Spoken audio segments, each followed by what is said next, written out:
Hey there, everyone. Happy Saturday. This is a Saturday look for me.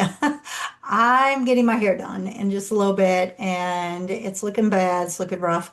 I'm blonde originally. I don't know if y'all remember me being blonde, but I went dark last fall, and I love it. I like this color, but it does fade quickly, and it's been more than the time needed. So it's definitely time. And so here I am, raw and real and authentically me, so that I can bring this great episode to you. Now, before we get started with this week's episode, because we're going to be talking about behavior, I wanted to just put this out there for all of y'all.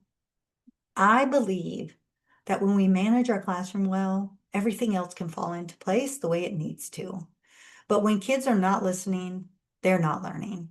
When kids are not engaged, they're not going to internalize all of the great work that you're doing when you plan your lessons and stand up there and be that actor that you know you have to be sometimes. And so let's fix some things now before going into next year so that you don't have to worry about classroom management. And in order to do so, sometimes it means a little bit of training, a little bit of coming together and spending some time learning. And I am offering a fantastic deal in the month of June. I am offering a 4-week workshop. So it's 1 hour a week, 1 hour-ish a week. It will be through Zoom. We will have a 30-minute or so lesson that takes place when it comes to really designing your classroom to be effective, designing your procedures so that students can follow them along with your expectations, and how to enforce them and be consistent throughout the year. This is work that I have done over the last 30 years because my classroom was a disaster the first year. And it's part of one of the chapters in my newest book that will be coming out, which whoever signs up for this will get a copy of the ebook. And so that's just a bonus.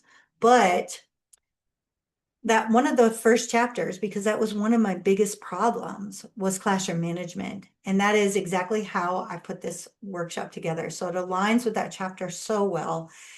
And what we'll do is once we have the workshop time, then we have opportunities for question and answer, to brainstorm how we want to design classrooms moving forward, and then an opportunity to actually dig in and do the work, where you will have an assignment that you get to work on for the week.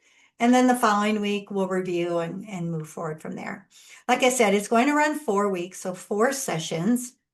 I want to do them in June so that you can feel 100% ready to take July off and come back in August ready to go when it comes to just setting up your classroom.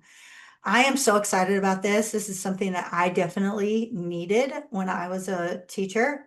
And honestly, my 4th year in, I was in the 5th grade, and my management that year was a little bit subpar too. And it was because I had different situations going on and I just didn't know how to handle them. It wasn't because I was a bad person, right? And that's another premise to all of this is you're not doing anything wrong on purpose.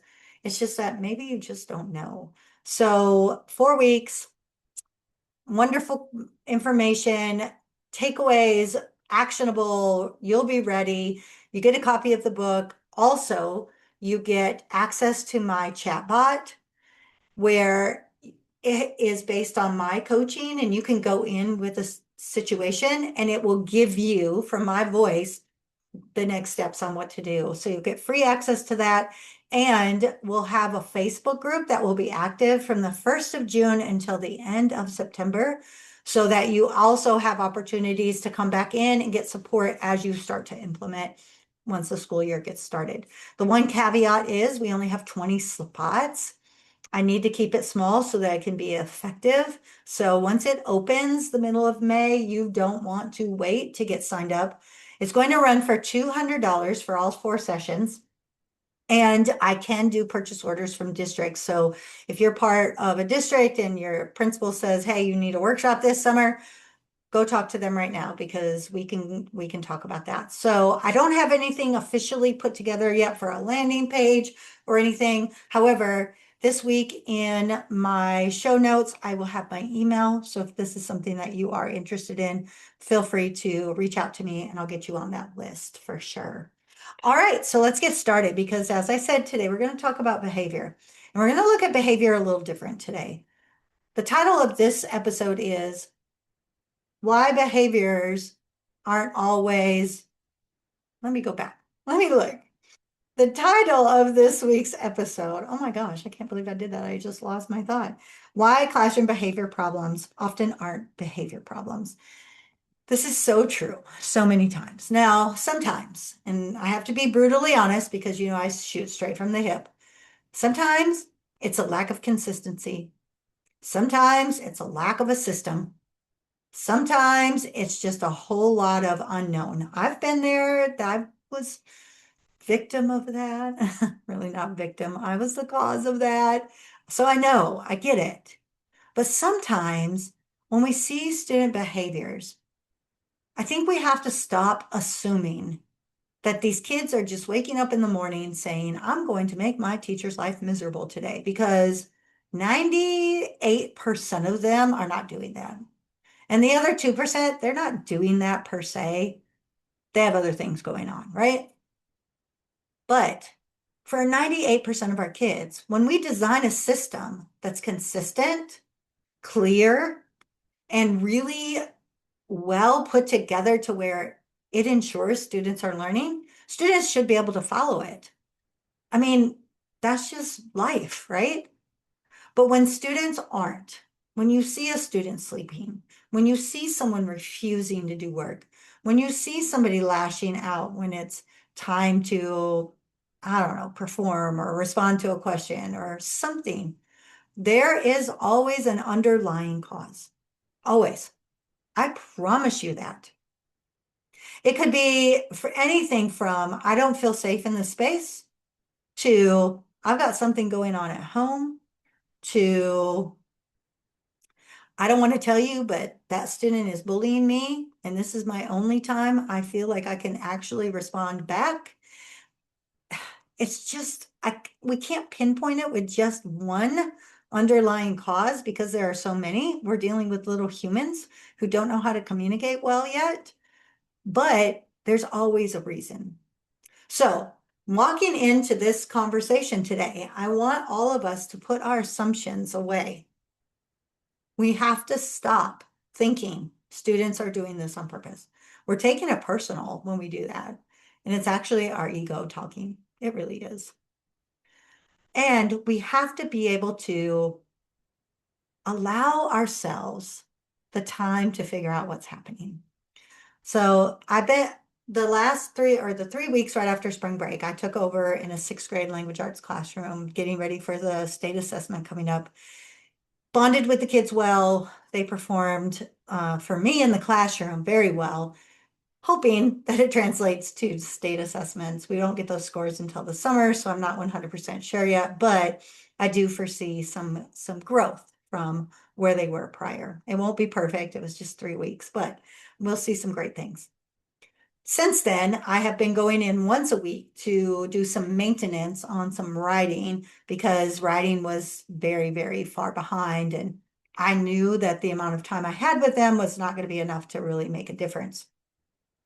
So, because I got sick last week and had some things going on, I went in twice this week. And the first day I went in, all three of the classes were great. They worked hard. We got a lot done. But because I came in for another day this week, so I went in Tuesday and I came back on Thursday, one of the classes who can get easily distracted, they made the comment, a couple of the kids, I don't want to do this again this week. You only are supposed to come once a week. And I pushed them. I pushed them hard.